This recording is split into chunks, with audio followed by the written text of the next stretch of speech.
The briefing room at the Naval Special Warfare Base in Virginia Beach was thick with tension. Commander Jack Hayes stood at the front, his weathered face illuminated by the glow of satellite images projected on the screen behind him. 12 Navy SEALs sat in rows of metal chairs, their attention focused on the mission details being outlined. These were men who had seen combat in every hot zone imaginable. Operators who had trained for years to reach this elite level. They didn't rattle easily, but today's briefing was different. Today they were being told they would have a new team member for this operation, someone they had never worked with before. In the tight-knit world of SEAL teams, trust was everything. You trusted the man next to you with your life because you had trained together, bled together, proven yourselves in countless scenarios. Adding an unknown element to a higher-risk mission was unusual, and the men in the room shifted uncomfortably in their seats. The target is a compound in the mountains near the Afghanistan-Pakistan border, Commander Hayes continued, pointing to a cluster of buildings on the satellite image. Intelligence suggests this is where a high-value target has been hiding for the past 3 months. We've tracked his movements, identified his security detail, and we have a narrow window of opportunity to move in and extract him. Lieutenant Marcus Chen, one of the team leaders, raised his hand. "Sir, you mentioned additional support. Can you elaborate on that?" Hayes nodded, as if he had been expecting the question. "You'll be working with a specialized operative. Goes by the Calcine Falcon. She'll be providing overwatch and tactical support from elevated positions during the extraction." The room went silent. Then murmurs began to ripple through the assembled operators. "Shh, a woman." Several of the SEALs exchanged glances, some skeptical, others openly doubtful. It wasn't that they were opposed to women in combat. Most had seen female pilots and intelligence officers perform admirably. But this was a SEAL operation, and tradition ran deep. "With all due respect?" "Sir," said Chief Petty Officer Ryan Blake, a burly man with 15 years of special operations experience, "we've never worked with this person. How do we know she can handle herself in this environment?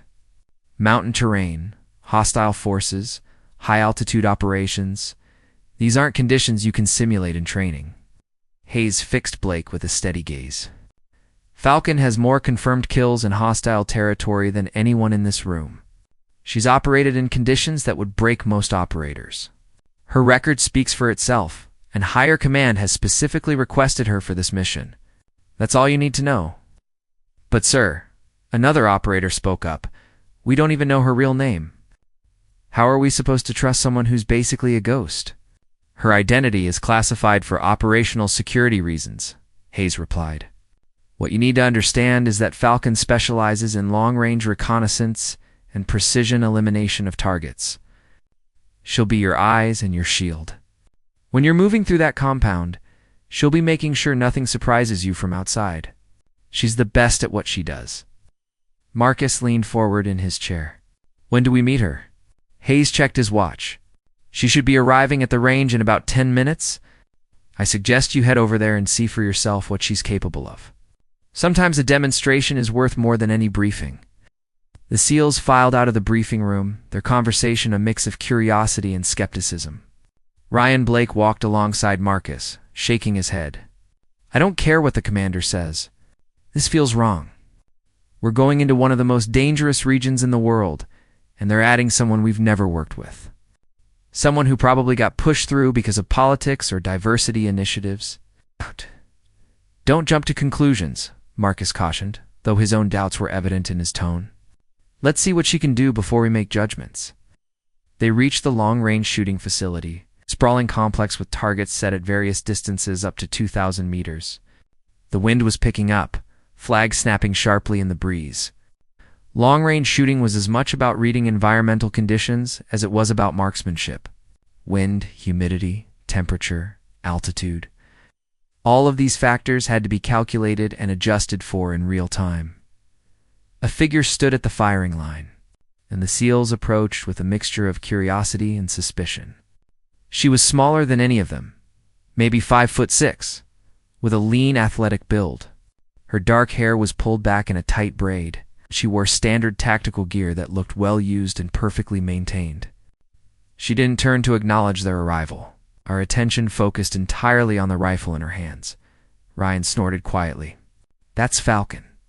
She looks like she weighs maybe 120, soaking wet. How is she supposed to carry the gear needed for mountain operations? The woman's voice carried clearly despite not raising her volume. Sound travels easily in mountain terrain, Chief. You might want to keep that in mind when you're in hostile territory. And I weigh 135. All of it functional muscle built for endurance at altitude. Several of the SEALs looked surprised that she had heard Ryan's comment. Marcus stepped forward, extending his hand. Lieutenant Marcus Chen, I'll be leading the ground team for this operation. She finally turned to look at them, and Marcus found himself meeting a pair of intense gray eyes that seemed to assess and catalog everything in a single glance. She shook his hand with a grip that was firm without being aggressive. Falcon. Good to meet you, Lieutenant. The commander said you'd give us a demonstration, Marcus said, gesturing to the range. Falcon nodded, turning her attention back to her rifle. It was a custom setup, Marcus noticed. A precision long-range weapon with modifications he didn't immediately recognize. She settled into a prone position with fluid efficiency, her movements economical and practiced. The targets downrange were barely visible to the naked eye, small silhouettes at extreme distance. Target Alpha, 1,800 meters, she said calmly. Wind from the northwest at 12 miles per hour, gusting to 15. Temperature, 72 degrees. Humidity at 60%. Atmospheric pressure standard. She made minute adjustments to her scope, her breathing steady and controlled. The SEALs watched in silence, several of them checking the range markers to confirm the distance she had called out. 1,800 meters was over a mile, a distance where even the best shooters struggled to maintain accuracy. Falcon's fingers settled on the trigger. Her breathing slowed, became almost imperceptible. Then she fired. The crack of the rifle echoed across the range, and a second later, the distant target snapped back as the round struck dead center. Target Bravo. 1,900 meters, she continued without pause, adjusting her aim slightly. Another shot, another hit. She moved through a series of targets, each one farther than the last, each shot finding its mark with mechanical precision. The SEALs watched, their skepticism beginning to shift into something approaching respect. Ryan Blake pulled out his spotting scope, checking her shots. Every single round had hit within the kill zone, many of them dead center. At these distances, with the wind conditions they were experiencing, that kind of accuracy was extraordinary. Falcon rose to her feet in a single smooth motion, ejecting the magazine and clearing her weapon with practiced efficiency. She turned to face the assembled SEALs, her expression neutral. The commander said you had concerns about my capabilities. Anything else you'd like to see? Marcus glanced at his team, reading their expressions. The outright skepticism had faded, but questions remained. Those were static targets in controlled conditions, he said carefully. Combat situations are different. Stress, movement, multiple threats. How do you handle that? Set up a scenario, Falcon replied without hesitation. Make it as difficult as you want.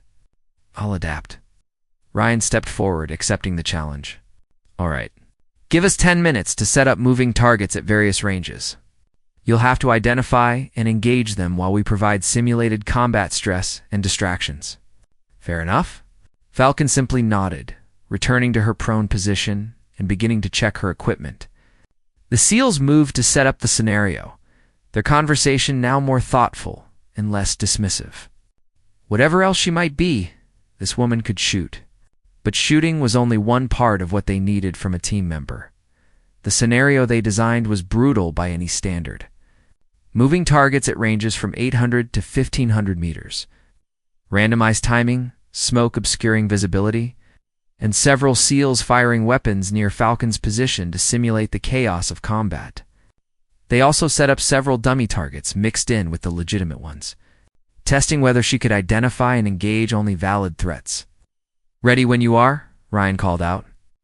Settling behind his spotting scope, Falcon took a deep breath, centering herself. Then she called out, execute. The range erupted into controlled chaos. Targets began moving on their tracks, appearing and disappearing behind cover. Smoke grenades deployed, creating swirling clouds that obscured visibility. The SEALs began firing their weapons in controlled bursts, the sharp cracks and booms creating an overwhelming sensory environment. Through it all, Falcon remained absolutely still, except for minute adjustments to her rifle. Her voice cut through the noise, calling out targets and ranges with mechanical precision. Threat. Sector 2, 1100 meters. The rifle barked, and the target dropped. Threat sector for 1300 meters. Another shot, another hit. She ignored the civilian dummy targets completely, never wasting ammunition on non-threats. She adjusted for wind shifts almost instinctively, compensating for the swirling smoke and reduced visibility. When one target appeared for only 3 seconds before disappearing behind cover, she acquired and engaged it in under 2 seconds, the round striking true just before it vanished. The demonstration lasted 15 minutes. 15 minutes of continuous movement, threat assessment, and engagement. When the last target fell and the smoke began to clear, Falcon cleared her weapon and stood, her breathing only slightly elevated despite the stress of the scenario. Ryan checked his spotting scope, then rechecked it, as if unable to believe what he was seeing. 12 targets engaged, 12 hits, all within the kill zone. 0 rounds wasted on dummy targets or missed shots. In conditions that would challenge the best shooters in the world, she had performed flawlessly. Marcus walked over to where Falcon stood, his expression thoughtful. That was impressive. Really impressive. But I have to ask, how did you get this good? This level of skill doesn't come from standard training. Falcon's expression remained neutral, but something flickered in her eyes. I grew up in Montana, started hunting with my father when I was 6. By the time I was 12, I was regularly making shots at distances that grown men struggled with. The military recognized my aptitude and invested in specialized training. I've spent the last 8 years doing nothing but perfecting this craft. 8 years, Ryan repeated, his tone less hostile now, but still skeptical. You must have been young when you started, enlisted at 18, Falcon said simply. I'm 26 now. I've spent nearly a third of my life preparing for missions like the one we're about to undertake. One of the younger SEALs, an operator named Jake Morrison, spoke up. Why Falcon? What's the story behind the calcine? For the first time, Falcon's neutral expression softened into something that might have been a smile. Falcons are raptors, predators that hunt from above. They have exceptional vision, can spot prey from incredible distances, and when they strike, they're fast and precise. Someone thought it fit. Who gave you the calcine? Jake asked, curious now rather than skeptical. My first commanding officer, Falcon replied. After I made a shot at 2,400 meters in Afghanistan, taking out a high-value target that was about to execute a group of captured soldiers, the shot saved 6 lives and ended a 3-week manhunt. He said I struck like a falcon diving on its prey, too fast to see coming, too precise to escape. Asterisk, the mood during the flight to Afghanistan was different from what Marcus had expected. The initial skepticism that had dominated the briefing room had transformed into cautious respect after Falcon's demonstration at the range. Now, 30,000 feet above the Atlantic Ocean in the belly of a military transport, the SEALs found themselves genuinely curious about the woman who would be providing their overswears. Falcon sat apart from the main group. Her attention focused on a tablet displaying satellite imagery of their target area. She had been studying the terrain for hours, mapping sightlines, identifying potential sniper positions, calculating ranges and angles. Marcus watched her work with quiet intensity, noting the way she occasionally made notes on a weatherproof pad, her handwriting precise and efficient. Ryan Blake, who had been the most vocal skeptic earlier, approached her with 2 cups of coffee. Thought you might want some, he said, offering one. Going to be a long flight? Falcon accepted the coffee with a nod of thanks.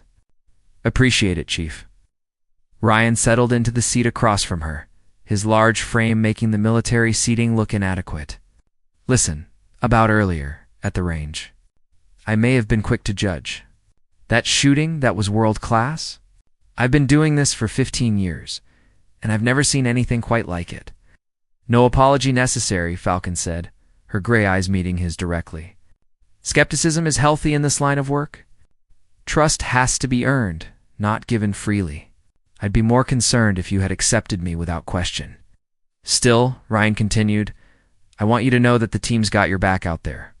We take care of our own, and if you're rolling with us, you're one of us. Falcon's expression softened slightly. That means something, Chief. Thank you. Jake Morrison joined them, curiosity evident on his young face. At 24, he was one of the newer members of the team, though his skills had earned him a place among these elite operators. Can I ask you something? He said to Falcon. That shot you mentioned, the one at 2,400 meters? How is that even possible? I mean, I can shoot, we all can, but that distance, the variables involved, it seems almost impossible. Falcon set down her tablet, recognizing genuine interest rather than skepticism. It's not one skill, it's dozens of skills, working together. Reading wind patterns, understanding how temperature and humidity affect bullet trajectory, calculating the Coriolis effect at extreme ranges, accounting for the curvature of the Earth. Then there's the physical aspect, controlling your breathing, your heartbeat, eliminating micro-movements that can throw off your aim. She paused, gathering her thoughts. But the most important part is something you can't really teach. It's a kind of intuition that develops after thousands of shots, an ability to feel when everything is exactly right. You process all the data, make all the calculations, but then you have to trust your instinct. That final moment when you pull the trigger, it's part science and part something else entirely. Jake listened intently, fascinated. How many shots do you think you've taken in training and combat combined? Falcon considered the question conservatively. Somewhere north of 500,000 rounds. I practice every single day, minimum 2 hours, often more. I've shot in deserts, mountains, jungles, Arctic conditions. Every environment teaches you something new, adds another layer to your understanding. Marcus joined the growing circle, sensing an opportunity to build team cohesion. Tell us about the Montana thing. You said you started young? A distant look crossed Falcon's face, memories surfacing. My father was a hunting guide, worked in the mountains around Glacier National Park. My mother died when I was 5. Cancer, so it was just him and me. He didn't know how to raise a girl in the traditional sense, so he raised me like he would have raised a son. Taught me to track, to shoot, to survive in the wilderness. She wrapped her hands around the coffee cup, the warmth seeming to ground her in the present. I took my first deer at 7 years old, clean shot at 300 yards. By 10, I was regularly outperforming adult hunters. It wasn't about killing for me. It was about the challenge, the precision, the satisfaction of making a perfect shot. Is your father still alive? Jake asked. Falcon shook her head. He died 6 years ago. Heart attack in the mountains, he loved. I was already in the military by then, already beginning my specialized training. He never got to see what I became, but I think he would have been proud. The conversation opened floodgates. Other SEALs drifted over, drawn by the genuine exchange happening. They shared their own stories of how they had ended up in special operations, the paths that had led them to this elite community. The barriers that had existed in the briefing room began to dissolve, replaced by the kind of camaraderie that forms when warriors recognize each other as equals.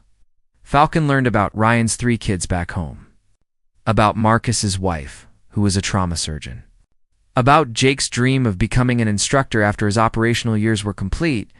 She shared carefully curated pieces of her own life, enough to be real without revealing anything that might compromise. Operational security? As the hours passed and the aircraft refueled in Germany before continuing east, the team began to gel in a way that surprised everyone.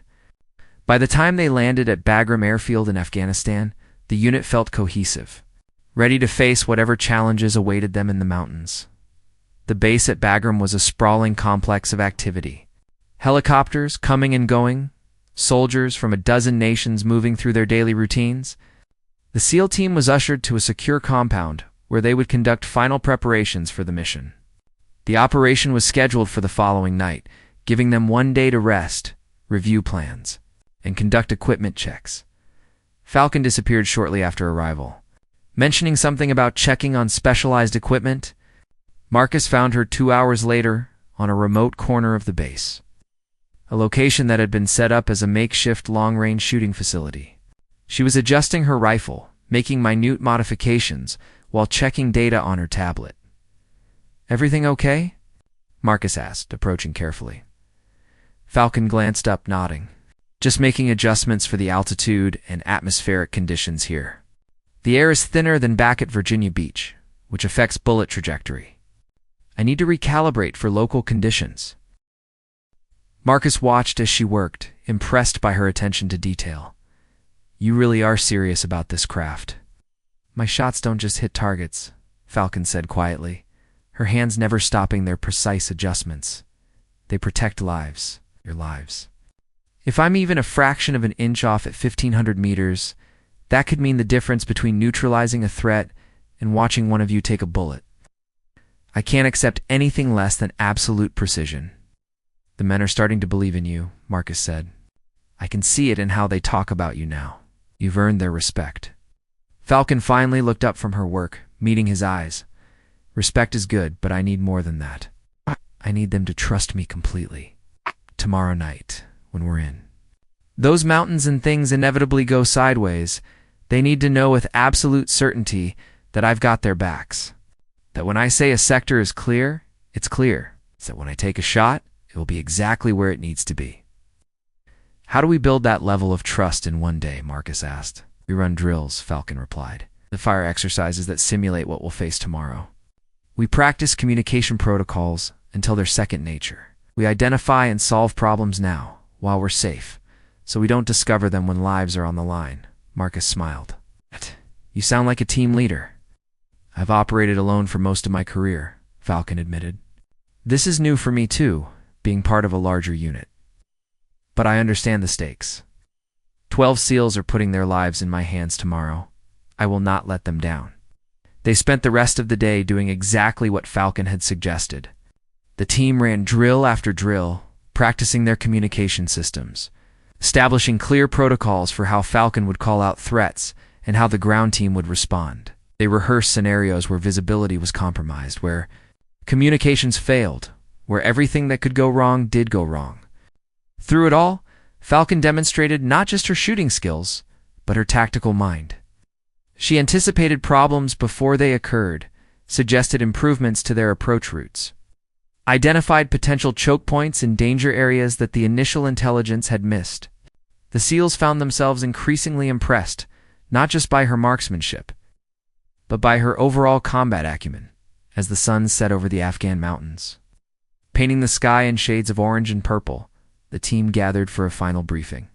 Commander Hayes had flown in specifically for this session, wanting to ensure everyone understood their roles and responsibilities. The compound is located at an elevation of approximately 9,000 feet. Hayes began, the satellite images glowing on the screen. The high-value target is believed to be in the central structure. It's protected by an estimated 15 to 20 fighters, well-armed and experienced. This will not be an easy extraction, pointed to a ridge overlooking the compound. "Falcon, you'll be positioned here approximately 1,400 meters from the primary structure. This gives you clear lines of sight to all approaches and most of the compound interior.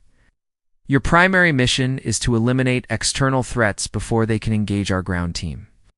Secondary mission is to provide real-time intelligence on movement within the compound." Falcon studied the terrain, her mind already calculating angles and variables. "What about the weather forecast?" "Clear skies, light winds from the northwest," Hayes replied. "Temperature will drop to near freezing at that altitude. You'll be stationary for potentially several hours. Can you handle that?" "Not a problem," Falcon assured him. "I've operated in worse conditions. As long as my rifle stays functional, I'll be operational." Hayes turned his attention to Marcus. "Lieutenant Chen, your team will insert via helicopter to click south of the target. You'll move in on foot, approaching from the valley floor.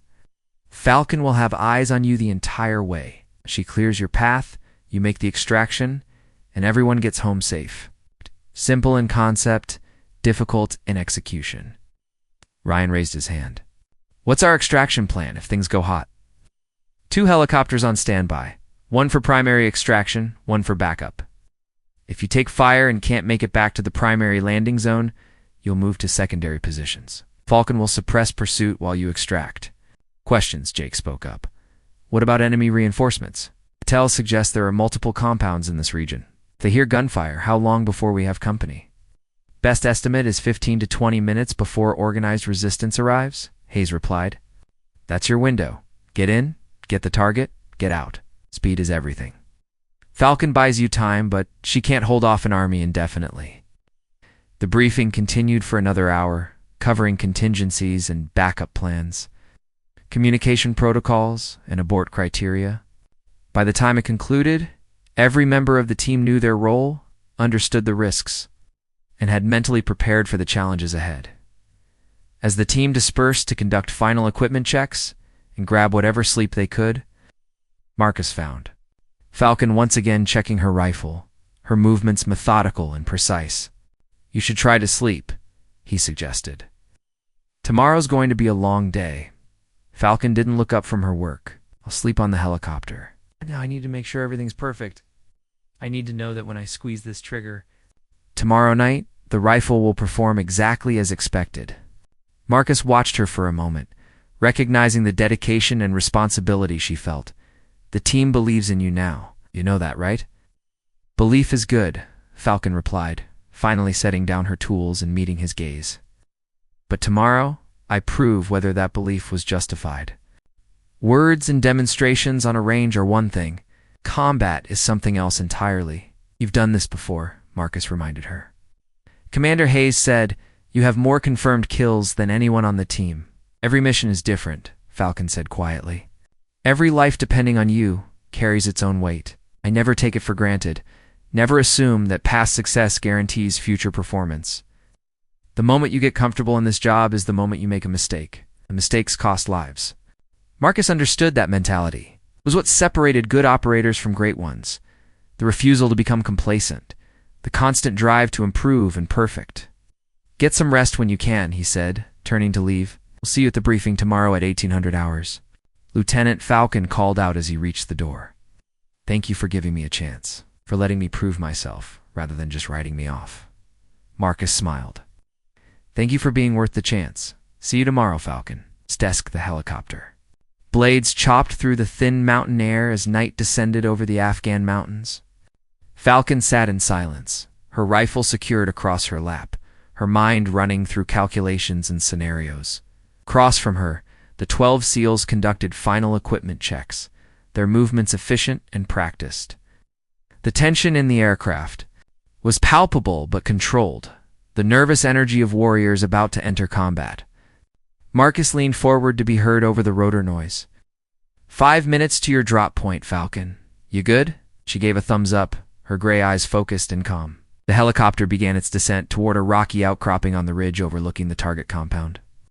The pilot brought them in low and fast, minimizing their exposure to potential ground fire. As the aircraft hovered 3 feet above the ground, Falcon moved to the door with practiced efficiency. Good hunting, Ryan called out as she prepared to jump. Falcon nodded once, then dropped into the darkness. She landed smoothly, immediately moving away from the helicopter and dropping into a prone position.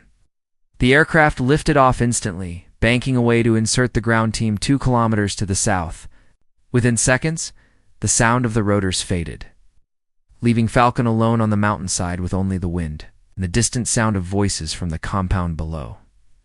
She activated her night vision equipment and began moving toward her predetermined position. The terrain was treacherous, loose rocks and steep inclines that required careful navigation. She moved like a ghost, each step calculated to minimize noise, her body low and balanced.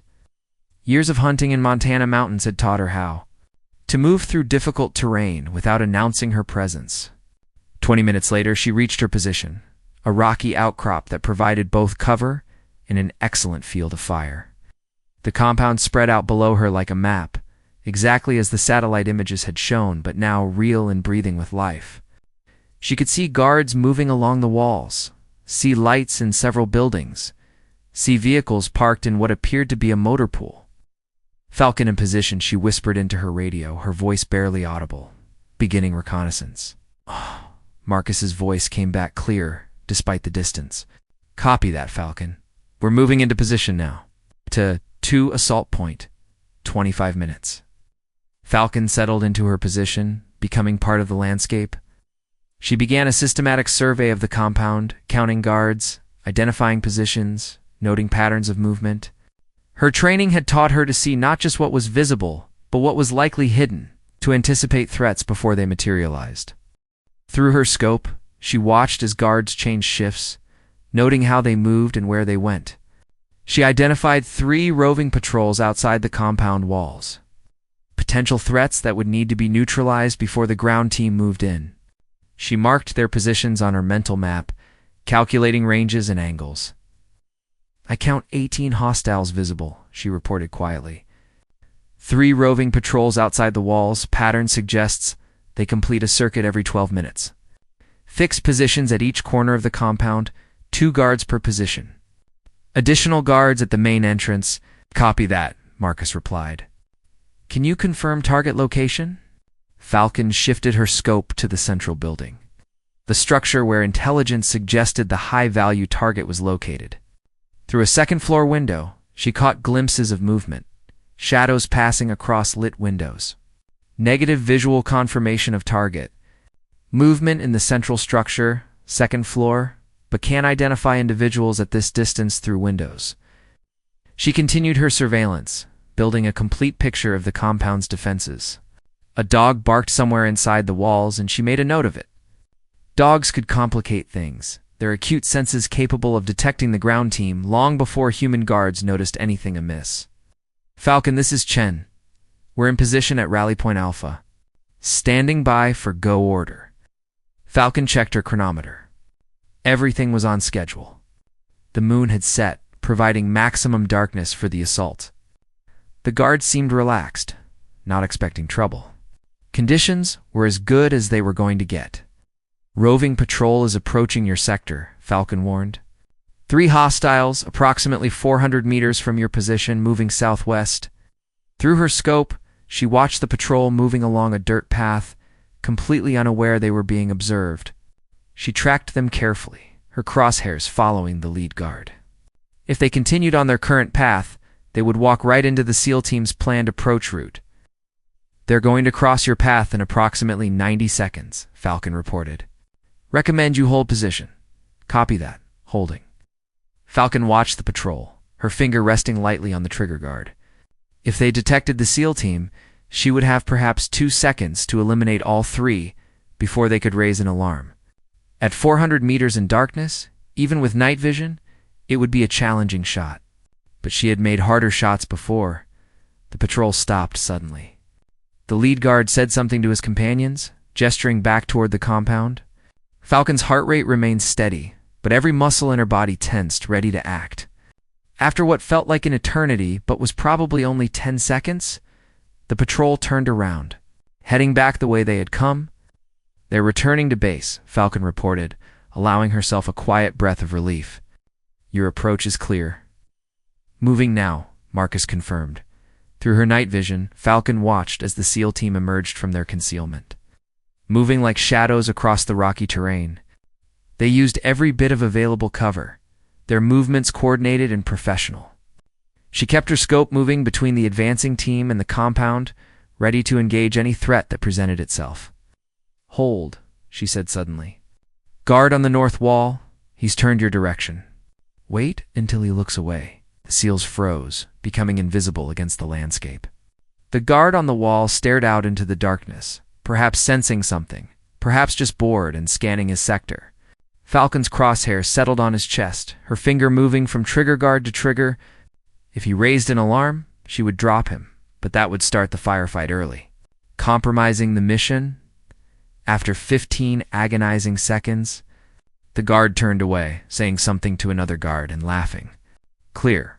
Move now. The team continued their advance. Falcon's heart was pounding now, adrenaline sharpening her senses to razor focus. Every sound, every movement registered with crystal clarity. She saw everything, anticipated everything, her mind processing dozens of variables simultaneously. In position at the wall, Marcus whispered. Standing by for breaching. Copy, Falcon replied. I have 3 guards visible on your side of the compound. Mark your targets. I see them. Ready to breach on your signal. This was the critical moment. Once they breached, surprise would be lost. Speed and violence of action would be everything. Falcon took a deep breath, steadying herself. 3, 2, 1. Execute. The night erupted into chaos. The SEALs breached the compound wall with explosive charges, the sound echoing across the valley. Falcon's rifle barked 3 times in rapid succession, so fast the shots almost sounded like a single prolonged crack. 3 guards dropped before they could react, each shot placed perfectly in the kill zone. 3 down, she reported calmly, her hands already moving to her next targets. Scanning for additional threats. Gunfire erupted from inside the compound as the SEALs engaged guards at close range. Falcon watched her sectors, her scope sweeping across potential threat positions. A door burst open and guards poured out, running toward the sound of fighting. She tracked them through her scope, identifying targets, prioritizing threats. For hostiles emerging from the eastern structure, she reported. Engaging. Her rifle spoke 4 times, each shot precisely placed. The guards fell without ever understanding where the fire was coming from. From their perspective, men were simply dropping dead around them, an invisible angel of death picking them off one by one. Eastern sector clear, Falcon reported. Be advised, lights are coming on in buildings throughout the compound. Expect increased resistance. Copy that, Marcus replied, his voice strained. We're moving to the central structure now. Cover our advance. Falcon shifted her focus, watching as the SEAL team moved through the compound. A window opened on a second floor and a guard appeared, raising an AK-47 toward the Americans below. Falcon's shot took him before he could fire. The glass exploding as he fell backward. Sniper in second floor window. Northeast corner, neutralized, she reported. The compound was fully awake now. Chaos and confusion spreading as guards tried to organize a defense. But they were fighting an enemy they couldn't see, taking fire from an impossible distance. Every time someone presented themselves as a threat, Falcon's rifle spoke, and another enemy fell. We have the target, Marcus announced, triumph in his voice. Moving to extraction point. Copy that, Falcon acknowledged. Be advised, vehicle approaching from the west. Appears to be reinforcements. Through her scope, she saw headlights bouncing along a mountain road. A truck loaded with armed men racing toward the compound. They were still over 1 kilometer away, but closing fast. At their current speed, they would arrive in less than 2 minutes. I see them, Marcus replied. Can you slow them down? Falcon adjusted her aim, calculating the range and the movement of the vehicle. Shooting at a moving target at this distance was exponentially harder than hitting stationary targets. But she had trained for this exact scenario thousands of times. She led the target, accounting for the vehicle's speed and the bullet's travel time. Her fingers squeezed the trigger smoothly, and the rifle kicked against her shoulder. The truck's windshield exploded, and the vehicle swerved violently off the road, crashing into a rocky outcrop. Vehicle disabled, she reported, but I count at least 8 dismounting hostiles. They're going to reach the compound on foot. We're at the extraction point, Marcus said. Helicopter inbound, Falcon continued, engaging targets, her rifle firing with methodical precision. The reinforcements were taking cover now, having figured out they were under sniper fire, but they were still trying to reach the compound.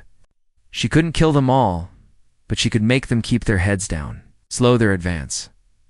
The sound of helicopter rotors grew louder. Through her scope, Falcon saw the extraction helicopter descending into the compound, the SEALs loading with practiced efficiency. But the reinforcements were getting closer, and return fire was starting to come her way. Bullets snapped through the air above her position, ricochets whining off nearby rocks. Falcon, we're loaded, Marcus called out. What's your status? Taking fire, but managing, she replied, her voice steady, despite the bullets impacting around her. Get clear. I'll move to my secondary extraction point. Negative, Marcus said firmly. We're not leaving you behind. Pop smoke on your position. Falcon hesitated for only a second. The plan had been for her to extract separately, but the situation had changed. She grabbed a smoke grenade and popped it, red smoke billowing into the night air, marking her position. The helicopter banked hard, turning toward her location, but changing course meant exposing the aircraft to fire from the compound. Falcon saw an RPG team setting up on one of the compound walls, the distinctive tube aimed at the helicopter. She swung her rifle toward them, knowing she had perhaps 3 seconds before they fired. Her first shot took the gunner. Her second shot hit the loader as he tried to grab the weapon. The RPG tube tumbled from the wall, the threat neutralized. But more guards were appearing, and the helicopter was becoming a target-rich environment for every enemy fighter with a weapon. "You've got multiple hostiles tracking you," Falcon warned. "Northeast wall, center structure, and the motor pool. I'm engaging." Her rifle became a metronome of death, each shot precisely timed and placed. She was firing faster than she ever had in training, pushing the limits of accuracy in favor of suppressive fire. The guards dove for cover, the return fire becoming sporadic and poorly aimed as they tried to avoid the invisible sniper who seemed to see everything. The helicopter reached her position, hovering 10 feet above the rocks. A rope dropped, and Ryan's voice called out, "Come on, let's go!" Falcon grabbed her rifle and sprinted for the rope, bullets kicking up dirt around her feet. She clipped onto the line and felt herself being hauled upward, the ground falling away beneath her. Tracers cut through the air, where she had been standing seconds before. Strong hands pulled her into the helicopter, and she collapsed onto the deck, her chest heaving. The aircraft banked sharply and accelerated, putting distance between them and the compound.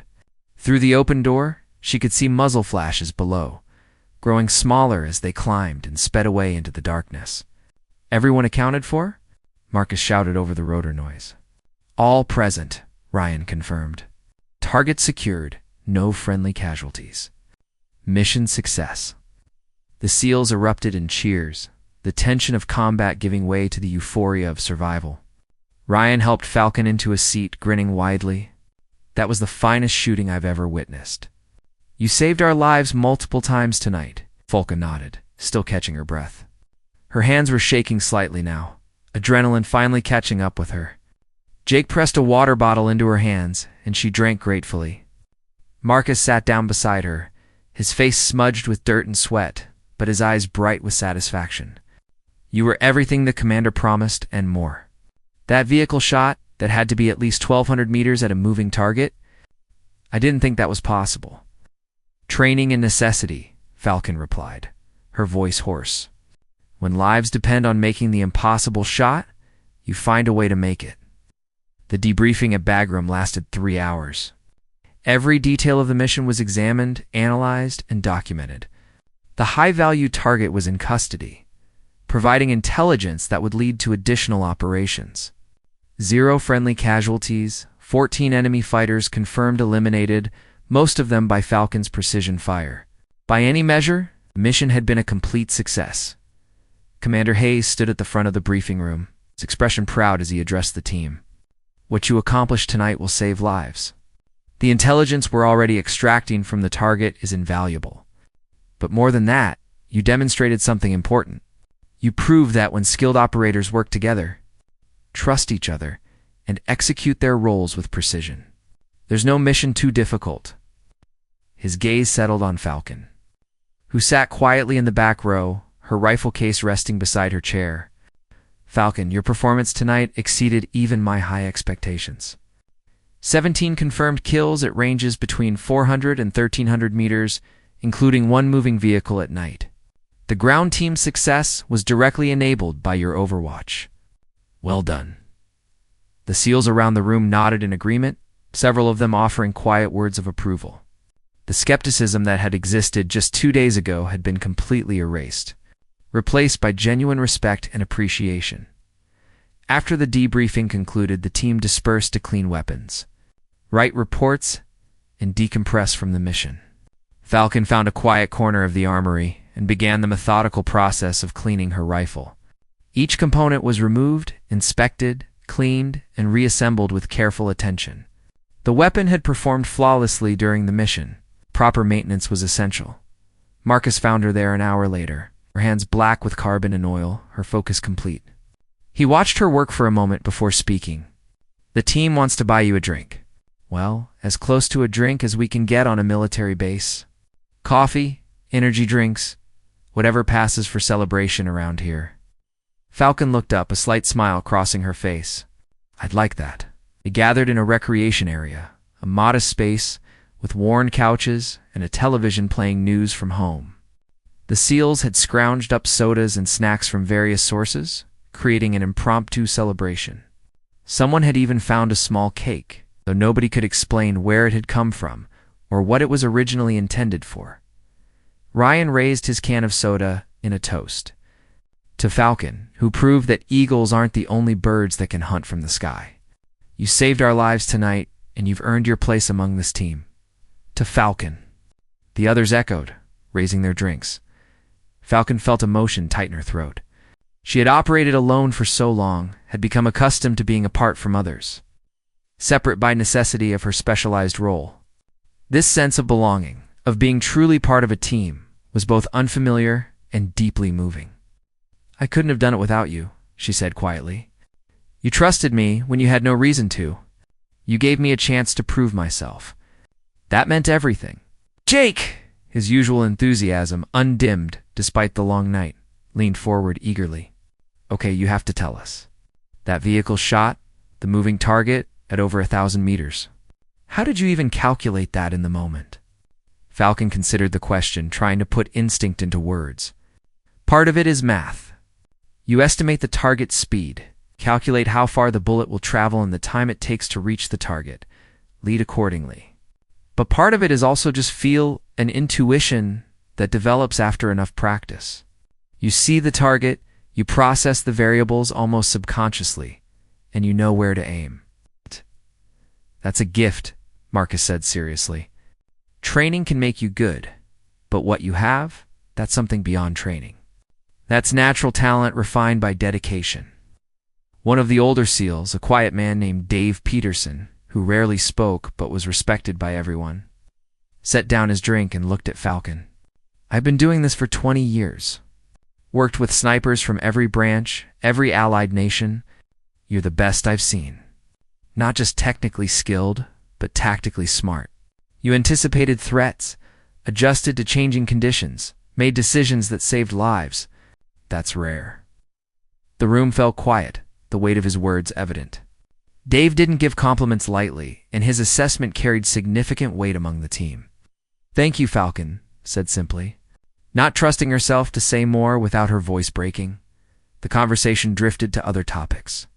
Stories from previous missions, jokes at each other's expense, the easy banter of warriors who had faced death together and survived. Falcon found herself relaxing in a way she hadn't in years.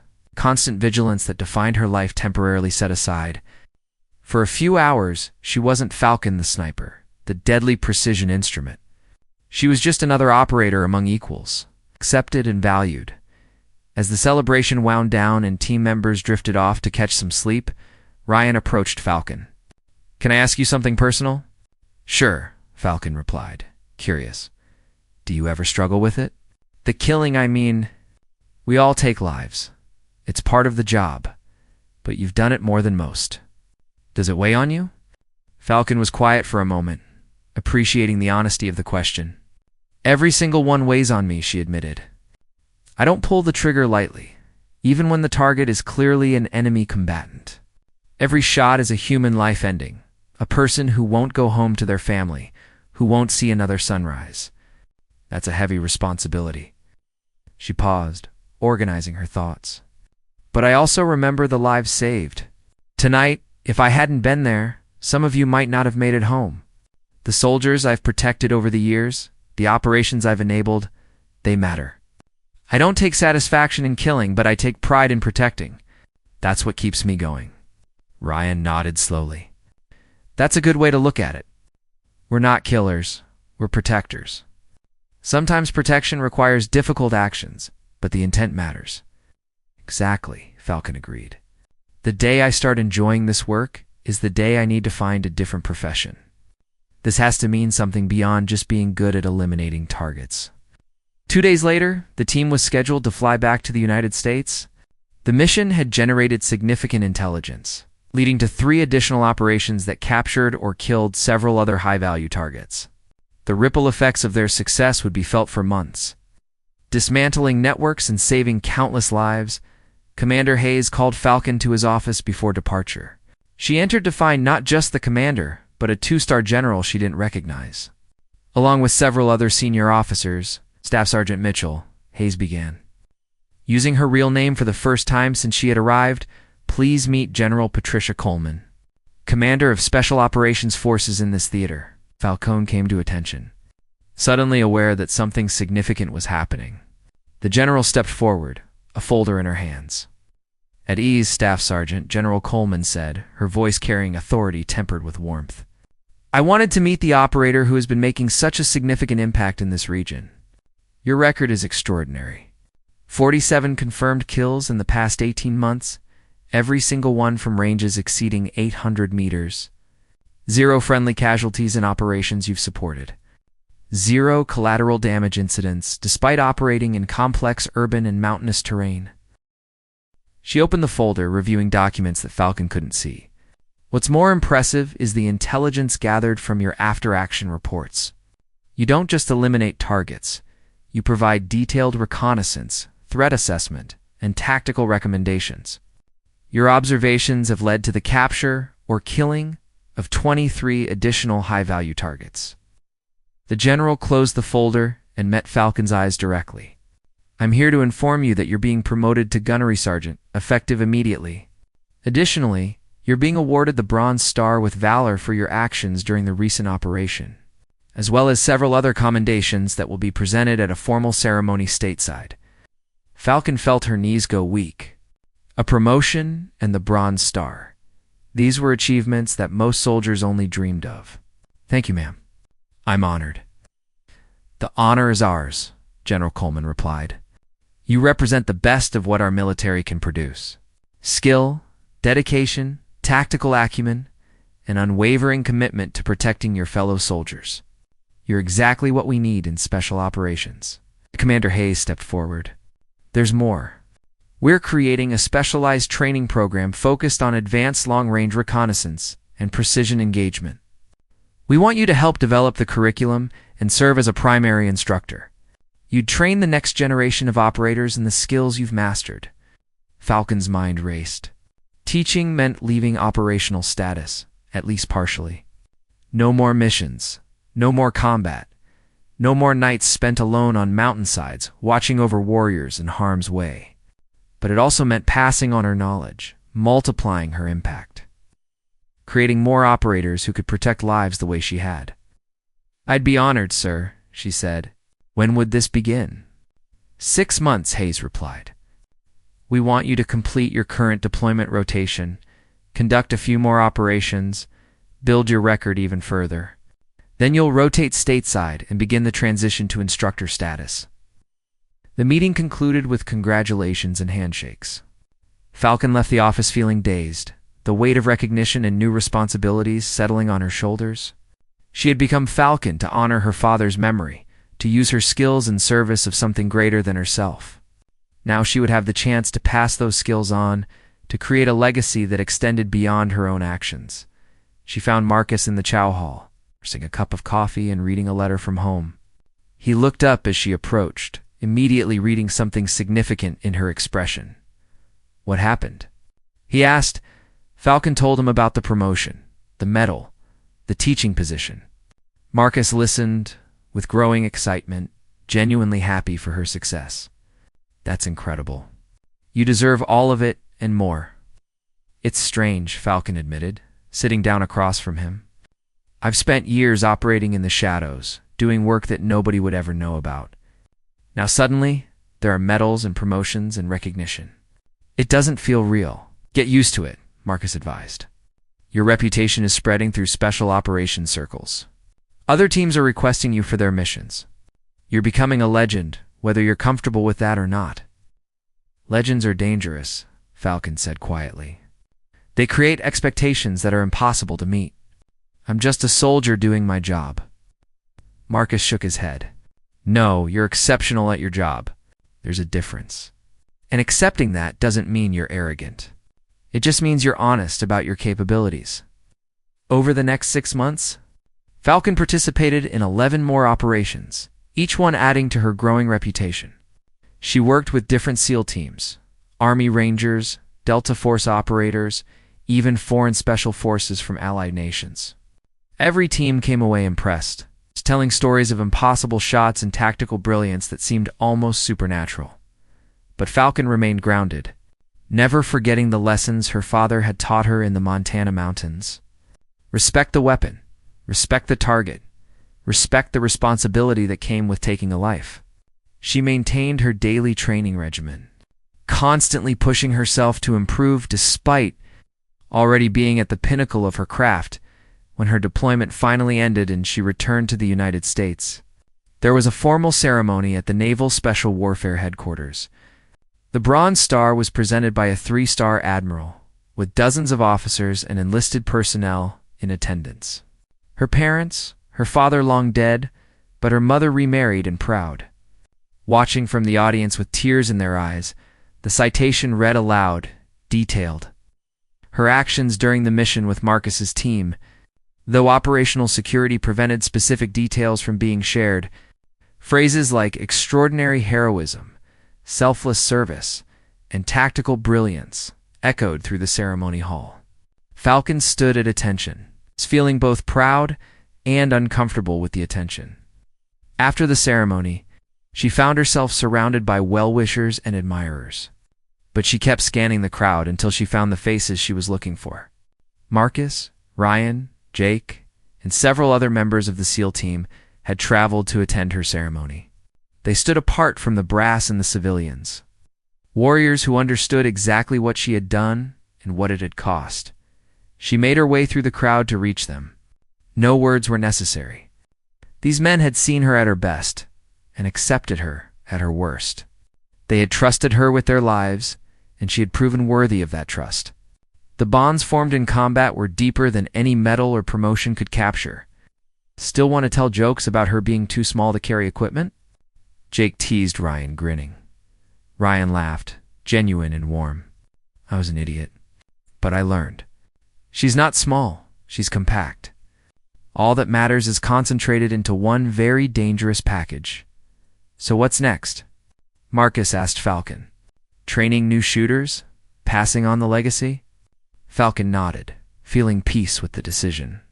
I'll miss operational work, miss the adrenaline and the purpose. But I'll still be serving, still be making a difference.